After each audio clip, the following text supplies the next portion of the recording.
On dirait qu'il y a cette réaction identitaire des Québécois, des Canadiens français spécifiquement, qui est comme instrumentalisée. On dirait que ça se fait comme instrumentalisé pour servir des intérêts qui sont étrangers. Comme on a dit, Trump il est réputé pour adhérer à une sorte de nationalisme isolationniste. America First, pas de nouvelle guerre, et pourtant, voici on dirait qu'il fait une exception à ces principes-là, et cette exception-là, c'est Israël.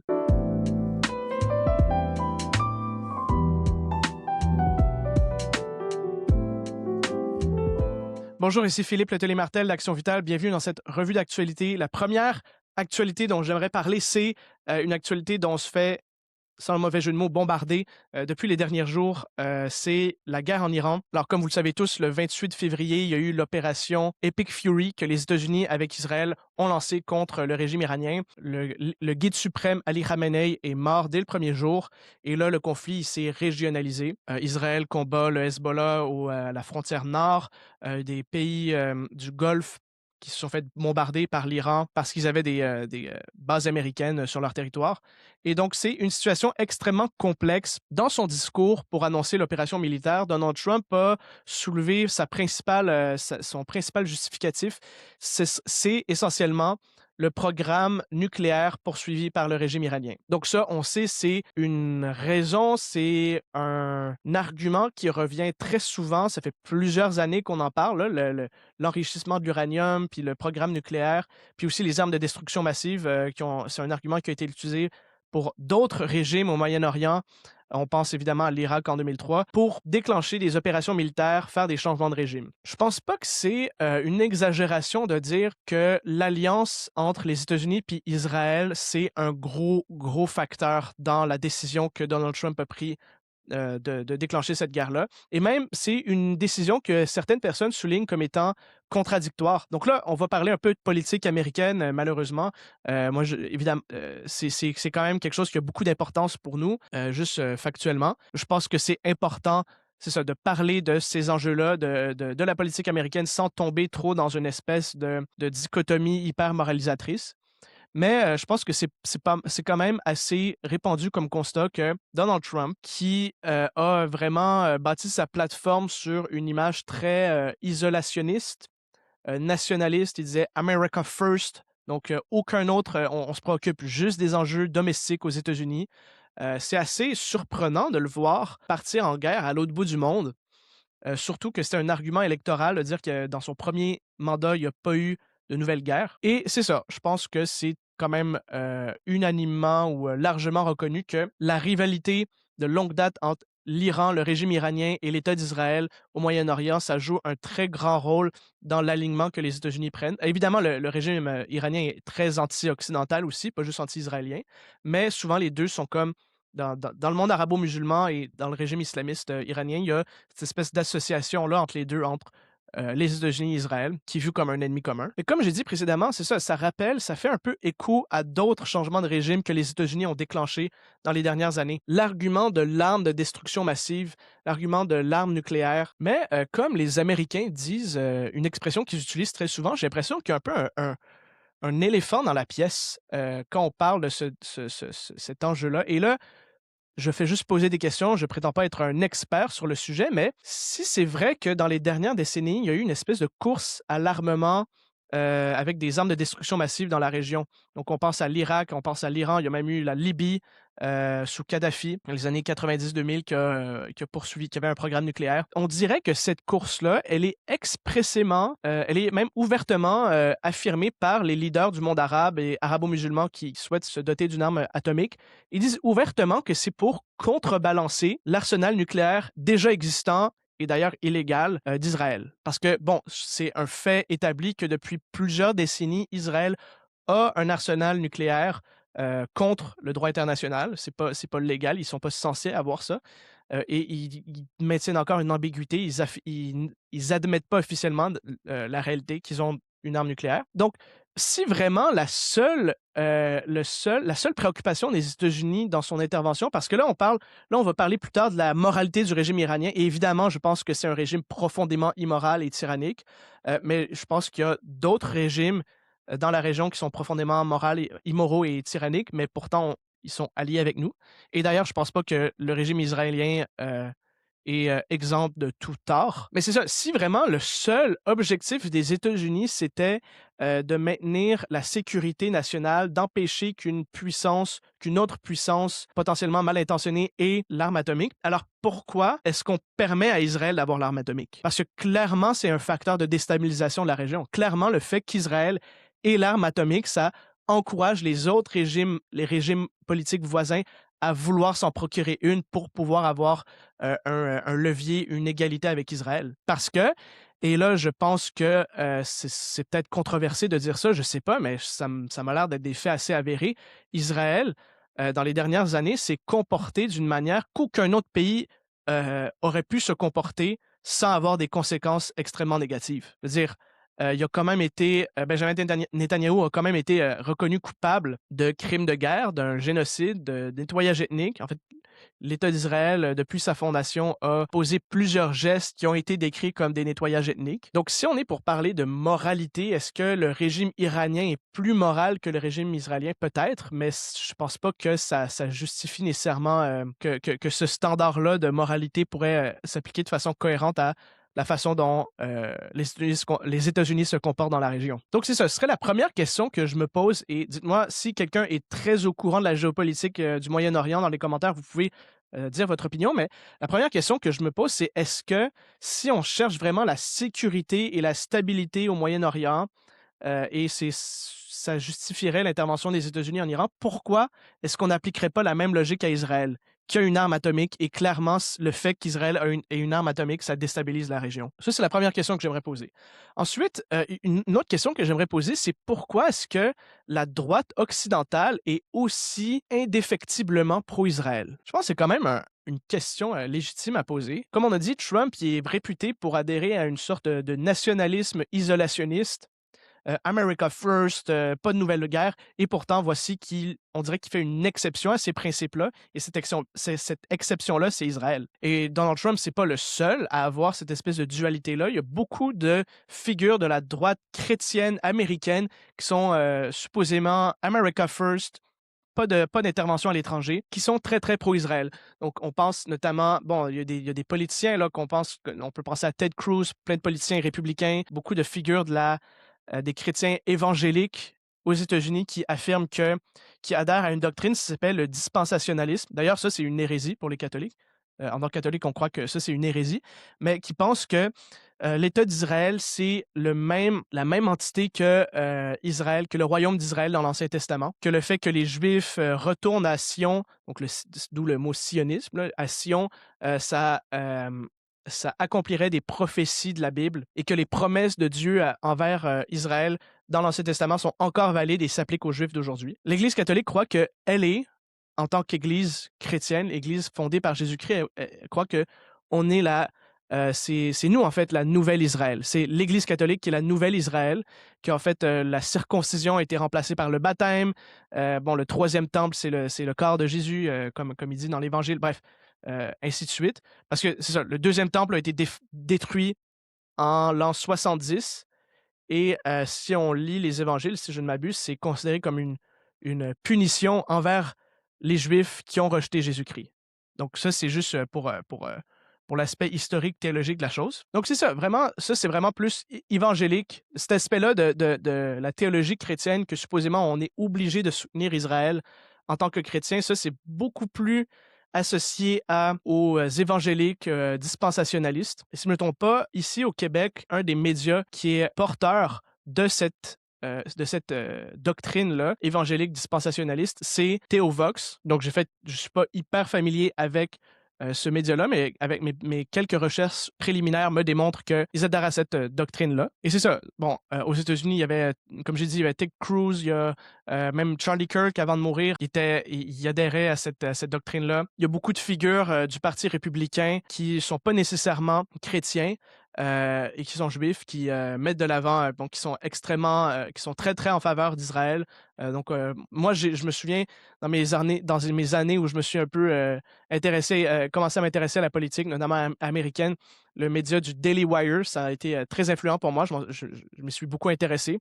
Et dont le président, si je me souviens bien, c'est encore Ben Shapiro, qui est très, très, très pro-Israël. Et c'est ça. Au Canada, on a le Parti conservateur du Canada qui est encore plus pro-Israël que le Parti libéral. Dans les médias, on a Rebel News, notamment Rebel News Québec. Et aussi, si vous vous souvenez bien, et là, j'aimerais faire un lien, c'est ça, avec spécifiquement la question québécoise, et j'aimerais faire un lien avec la question de la laïcité. Comme on se souvient tous, l'été passé, il y a eu des manifestations à Montréal, en fait, une contre-manifestation face à des prières islamiques devant la basilique Notre-Dame. D'ailleurs, je suis allé une fois, moi-même, et c'était organisé notamment par des membres de la diaspora iranienne à Montréal, qui est contre le régime iranien. Et donc, il y a vraiment, tout est vraiment lié.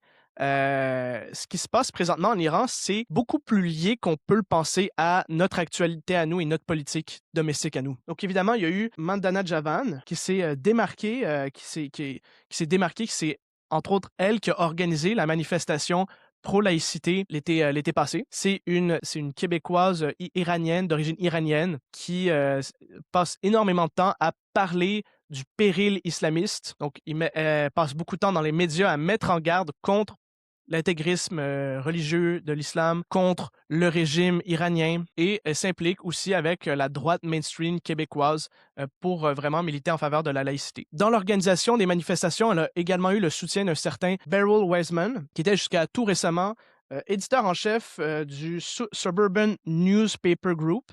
C'est un média, en fait, apparemment, c'est le plus grand journal papier média de journal papier anglophone au Québec, qui appartient à la famille Sochazevski. Et cette Mandana Javan est apparue tout récemment sur Cube Radio avec Benoît Dutrisac pour parler en faveur des frappes israélo-américaines sur l'Iran, en faveur d'un changement de régime, et elle met sérieusement en garde contre l'intégrisme religieux islamique. Et là, je vais essayer un peu de creuser les propos qu'elle a dit, parce qu'à un moment donné, Benoît Dutrisac lui pose une question qui est assez légitime, c'est, d'accord, admettons qu'on fait un changement de régime en Iran, et est-ce que ça vaut la peine nécessairement de faire un changement, de changer un régime autoritaire par un autre régime autoritaire? Admettons, si le Shah revient, s'il y a une autre monarchie, si le Shah revient, est-ce que ça vaut vraiment la peine de mettre en place un autre régime autoritaire? Et elle répond que, en fait, le prince de la dynastie iranienne qui risque de prendre pouvoir dans le cas d'un changement de régime, il est grandement encadré, il est soutenu par une grande diaspora iranienne à travers le monde, et elle a nommé le nom de différentes compagnies, des grandes compagnies tech ou autres américaines qui, supposément, il y aurait beaucoup d'Iraniens. Donc, c'est ça. Elle mentionne Uber, Google, dont la maison mère est Alphabet. Elle mentionne ChatGPT, qui a été créé par la compagnie OpenAI. Mais si on regarde les CEO de chacune de ces entreprises-là, donc par exemple, pour Uber, on voit Travis Kalanick. Pour Alphabet, les deux fondateurs, cofondateurs et à ce jour actionnaires majoritaires, c'est Larry Page et Sergey Brin. Pour OpenAI, le CEO, c'est Sam Altman. Donc, tous ces gens-là ont des liens personnels avec l'État d'Israël. C'est quand même une très, très grosse coïncidence. Le fait qu'elle-même, qui est vraiment impliquée dans ce mouvement iranien pro-changement de régime, elle-même, elle nomme une liste de comme 3-4 compagnies, et ils ont presque tous des liens avec Israël. C'est quand même une grosse coïncidence. Et la manifestation qu'elle a organisée l'été passé, pro-laïcité, pro-nationalisme québécois, ça a été grandement couvert par Rebel News, qui est détenu par quelqu'un qui est très, très pro-Israël, qui a des liens personnels avec l'État d'Israël. Une autre figure médiatique qui l'a aidé à organiser la manifestation et qui est venue la soutenir, Beryl Wiseman, que j'ai mentionné tout à l'heure, lui aussi, il a des liens avec Israël. Donc, je pense que c'est vraiment très difficile à contester que ce mouvement-là, sur lequel je ne sais pas si on peut appeler ça ce lobbying-là, ce mouvement-là, pro-intervention en Iran, pro-changement de régime, que ce soit aux États-Unis ou au Québec, il a l'air d'être quand même profondément lié avec l'État d'Israël. Mais est-ce que c'est normal, ça?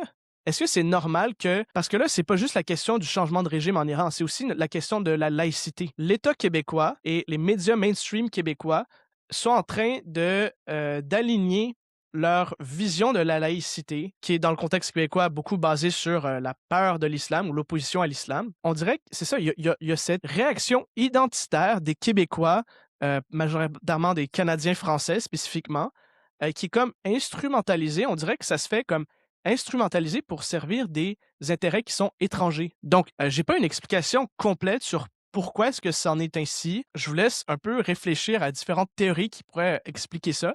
Mais juste pour clore cette actualité-là, je vais mentionner l'apparition de Beryl Wiseman sur De Trisac. Il apparaît un peu comme étant un représentant anglophone pro-laïcité québécoise.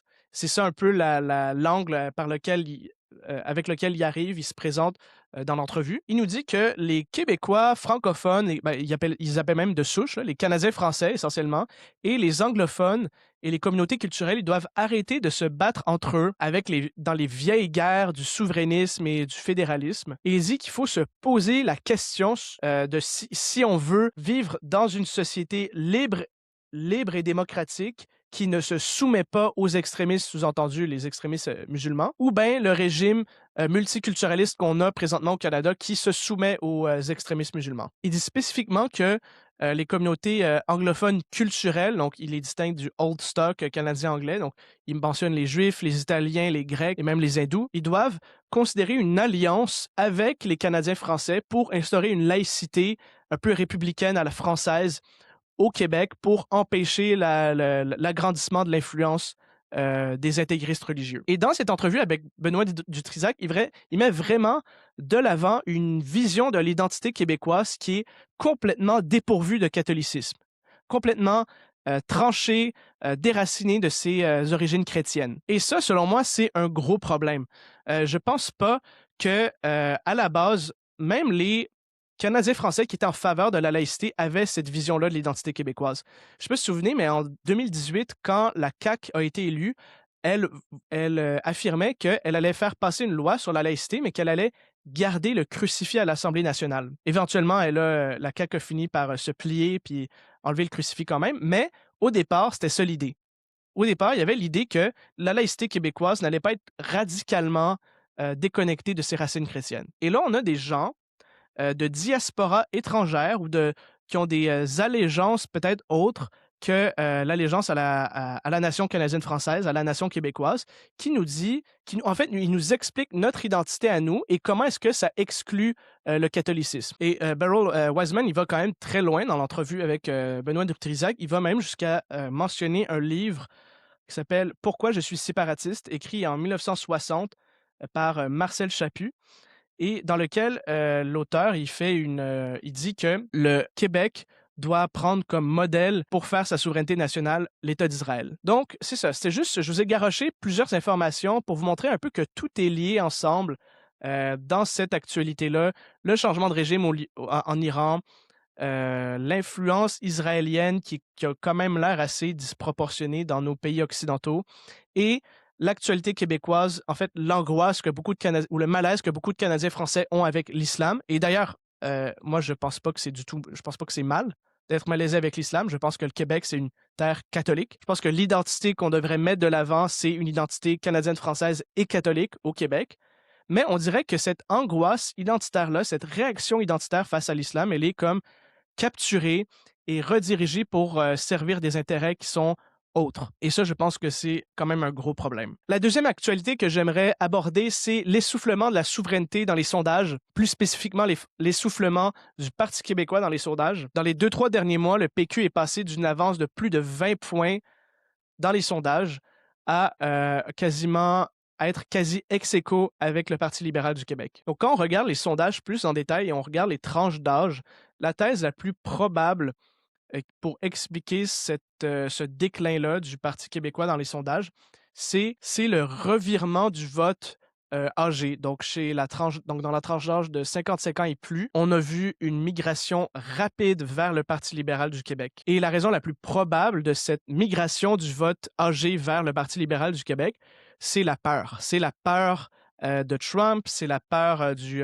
contexte géopolitique présent. Et pour les péquistes ou les nationalistes de manière générale, je pense que ces sondages-là qui montrent cette migration du vote plus âgé vers le Parti libéral, je crois vraiment que c'est la preuve indéniable d'à quel point le martelage médiatique contre Donald Trump et la peur bleue, la peur irrationnelle dont j'ai parlé dans un autre épisode envers Donald Trump, c'est néfaste pour le mouvement nationaliste québécois. Pourquoi? Parce que face à la peur, qu'est-ce qui peut mieux représenter la continuité et la stabilité que le gouvernement fédéral libéral, que le gouvernement libéral à Ottawa? Si PSPP veut jouer la carte anti-Trump, continuité avec le paradigme de gauche libérale, il ne va jamais réussir parce qu'il ne va jamais battre les libéraux d'Ottawa à leur propre jeu, sur leur propre marque de commerce. Ultimement, c'est très triste. Je pense pas que c'est douteux maintenant de savoir est-ce que le Parti québécois va avoir un gouvernement majoritaire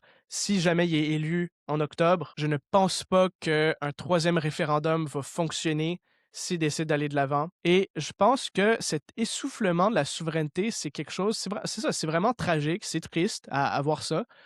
Ça crève le cœur pour beaucoup de nationalistes, mais je pense ça nous met face à une réalité qui est certaine. C'est qu'un vrai mouvement nationaliste québécois qui cherche essentiellement à donner à la nation canadienne-française un État, parce que c'est ça à la base, le nationalisme québécois, s'il est vraiment sérieux dans ses objectifs, alors il devra inévitablement remettre en cause le statu quo de gauche libérale, qui est présentement en place au Québec. Et à ce titre-là, peut-être que la montée du Parti conservateur du Québec, c'est un bon signe. Cette remise en cause du statu quo, du modèle québécois social-démocrate. Et là, je vais parler en tant que jeune de la génération Z, j'ai 21 ans. Il nous faut un nouveau mouvement pour une nouvelle génération. Un mouvement qui saura survivre même au potentiel échec politique du nationalisme québécois. Je suis certain, je suis convaincu qu'on va observer dans les prochaines années,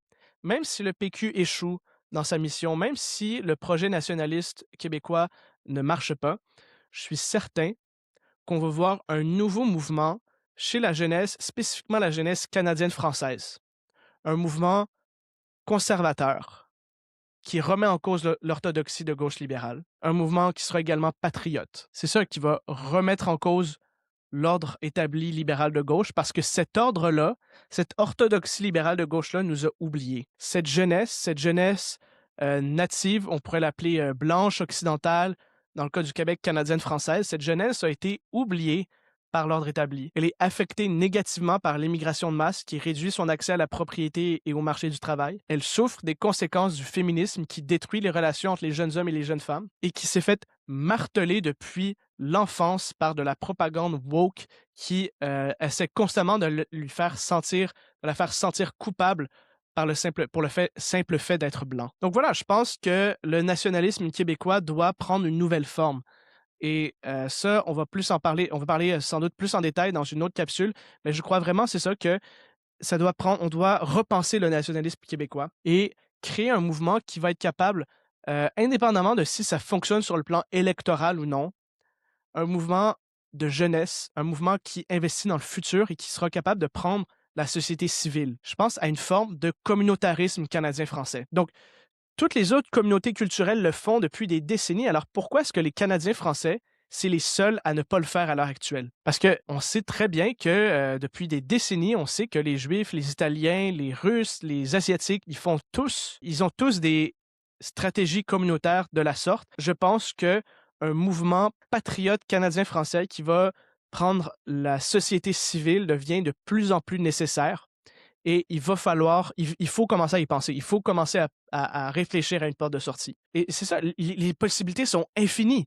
Imaginez des entreprises canadiennes-françaises, des OBNL qui payent des bourses aux jeunes étudiants canadiens-français, des écoles de fin de semaine pour les familles canadiennes-françaises, pour la communauté canadienne-française, un mouvement patriote conservateur qui encourage la natalité et le mariage. C'est vraiment un changement métapolitique qui va, selon moi, s'amorcer dans les prochaines années dans le mouvement patriote, dans le mouvement nationaliste. Des gens dans l'Église dans l'Église catholique, qui pourrait militer auprès de la hiérarchie, qui pourrait militer pour un soin pastoral auprès des Canadiens français, qui est la communauté catholique historique du Québec. Vraiment, je pense que les changements démographiques, lorsqu'on voit, c'est ça, le vote allophone d'origine immigrante grandir de plus en plus à chaque élection et devenir de plus en plus déterminant, je crois que ça nous force à devenir, à penser à un mouvement qui va prendre une forme de communautarisme, une forme qui s'adresse à la jeunesse,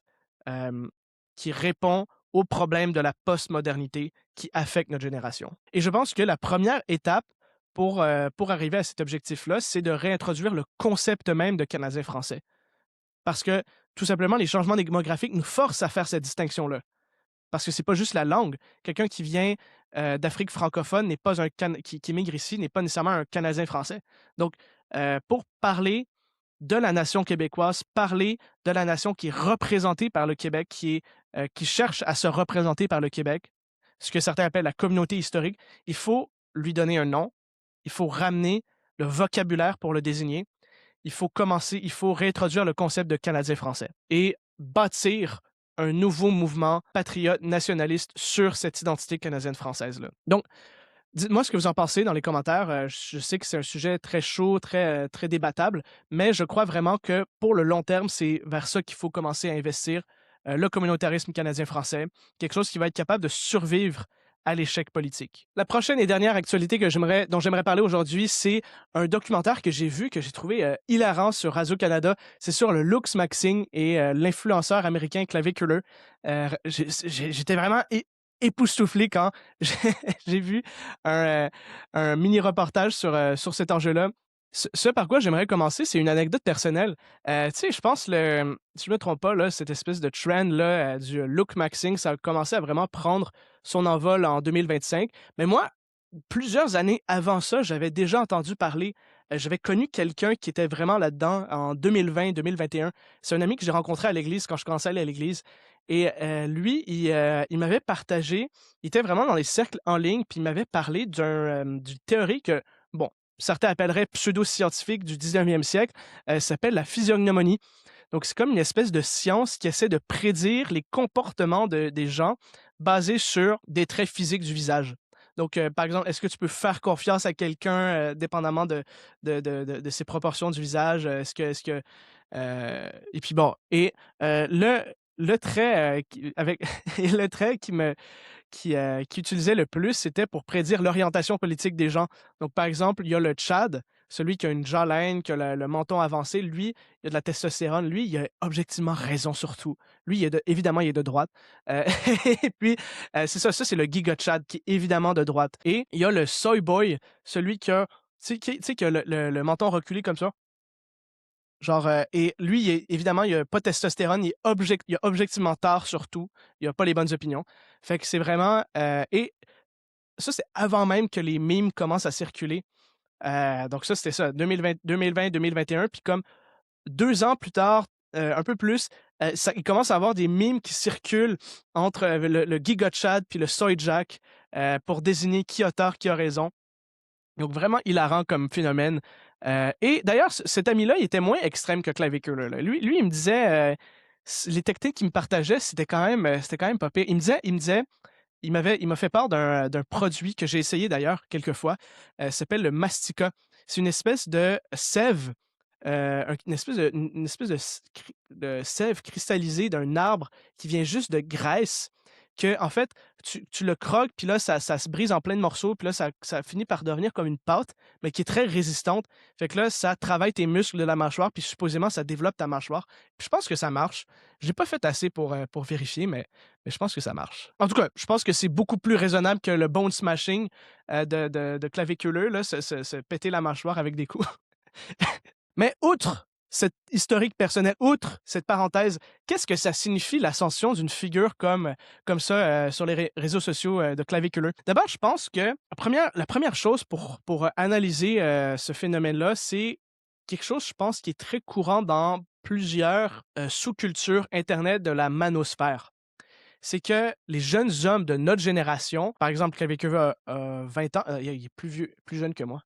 En tout cas, les jeunes hommes de notre génération ont été élevés un peu avec une espèce de propagande de bisounours. Je pense que les jeunes hommes occidentaux, la Gen Z, les hommes de Gen Z en Occident, ils ont grandi avec, je pense, on leur a fait croire, et là, c'est ce que certains dans ces milieux-là appellent la blue pill. Et ils ont grandi avec une espèce d'idée, dans une société très, très féministe, qui leur a fait croire, et très, très de gauche, très, très woke, qui leur a fait croire toutes sortes d'idées qui se sont avérées fausses avec l'expérience. Donc, par exemple, ils ont grandi en se faisant dire que les hommes et les femmes n'avaient aucune différence entre eux, que les femmes pouvaient faire tout ce qu'un homme fait et un homme peut faire tout ce qu'une femme fait. En fait, sauf accoucher, là, mais même là, et encore. Mais c'est ça, il y a cette idée-là qu'il n'y a pas de différence entre les sexes. Ces jeunes-là, ils grandissent, ils arrivent au début de leur âge adulte et ils se rendent compte que tout ça, c'est faux. Toutes les idées un peu bisounours qu'on leur a dit: «Ah, l'apparence ne compte pas, fais juste exprimer qu'est-ce que tu ressens, c'est l'intérieur qui compte, c'est ton âme qui compte». Et là, ils se rendent compte dans un monde qui est ils entrent dans un monde qui est quand même assez froid, assez brutal. En fait, non, les femmes et les hommes ne pensent pas exactement de la même façon. Par exemple, ils découvrent c'est quoi l'hypergamie féminine et je pense qu'ils sentent qu'ils se sont fait mentir toute leur vie. Une fois qu'ils découvrent c'est quoi l'hypergamie féminine, ils sentent qu'on leur a menti toute leur vie. Une fois qu'ils découvrent des effets comme l'effet halo, dont Clavicula a parlé dans son entrevue avec Michael Knowles, ils sentent qu'on leur a menti, on leur a fait une propagande de bisounours que ah, c'est juste l'intérieur qui compte. Ils se rendent compte que c'est faux. Et là, quand s'aperçoivent que les idées qu'on leur a partagées enfants sont au moins partiellement fausses, ils ont, un moment, c'est ça, de réalisation qu'ils vivaient pas dans le monde réel avant et là, ils s'éveillent au monde réel et là, ils appellent ça la red pill. C'est pour ça que beaucoup de sphères, beaucoup de sous-cultures de la manosphère utilisent ce terme-là de la red pill. C'est comme dans le film, Matrix quand, Neo, il se réveille dans le vrai monde, il prend la pilule rouge mais je crois que ces gens-là de la manosphère, en fait, ce qu'ils essaient de faire, c'est comprendre le monde tel qu'il est vraiment sans le filtre bisounours, woke, féministe qu'on leur a inculqué enfant, mais ils ont une quantité limitée de concepts. Donc, ils essaient de formuler une théorie euh, complète, globalisante de comment le monde fonctionne avec un nombre restreint de concepts. Donc, par exemple, ils vont prendre l'effet halo. Là, c'est ce que Clavicule fait. Il prend l'effet halo, l'effet que, en effet, l'apparence physique joue un rôle dans notre succès. Donc, c'est pour ça qu'il faut prendre soin de son apparence. Il faut aller au gym, il faut aller au coiffeur. Mais il utilise ce concept-là qui est vrai en lui-même et il essaie d'expliquer l'entièreté des interactions humaines avec ce concept unique. Et là, par exemple, et là, il y a d'autres choses. Par exemple, ceux qui ont beaucoup écouté Andrew Tate, ils prennent un fait, un phénomène un concept qui est vrai, par exemple, l'hypergamie féminine. Ils prennent ce concept-là, ils essaient d'expliquer l'entièreté des interactions hommes-femmes avec ce concept-là. Et même des mouvements plus politiques. Donc, on leur a dit: «Ah, il y a aucune différence entre, les communautés ethniques, on est tous la même ch on est toutes les mêmes à l'intérieur». Ils se rendent compte qu'en fait, c'est faux. Il y a des tu sais, différentes ethnies, différentes cultures se comportent différemment et là, ils créent, par exemple, des théories où, ils peuvent se radicaliser. Ils prennent la réalité qu'il existe des différences entre les groupes et ils utilisent ce concept-là pour expliquer l'entièreté de c'est quoi être un être humain. Donc, c'est ça ma théorie sur la manosphère, la radicalisation en ligne. C'est que c'est une espèce de contrebalancier, c'est un retour du balancier face à une idéologie manifestement fausse